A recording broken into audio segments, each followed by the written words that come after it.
بسم اللہ الرحمن الرحیم۔ السلام علیکم ورحمۃ اللہ وبرکاتہ۔ جمعہ کے دن 5 دعائیں ضرور پڑھیں۔ اگر آپ چاہتے ہیں کہ ہمارے رزق، مال، دولت، اولاد سب کچھ میں برکتیں ہوں تو جمعہ کے دن یہ 5 دعائیں ضرور پڑھا کریں۔ آپ کے رزق، مال، دولت سب کچھ میں برکتیں ہوں گی اور بہت ہی زیادہ فائدہ، اجر و ثواب ملے گا۔ وہ 5 دعائیں یہ ہیں۔ نمبر 1، لا حول ولا قوة الا باللہ۔ نمبر 2، یا ارحم الراحمین۔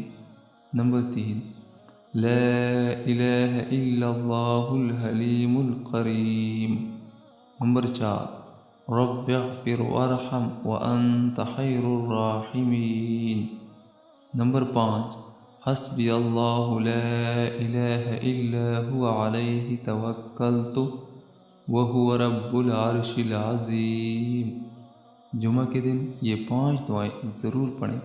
رزق، مال، اولاد سب کچھ میں برکتیں ہوگی۔ اللہ تعالیٰ اس پہ عمل کرنے کی توفیق نصیب عطا فرمائے۔ آمین ثم آمین۔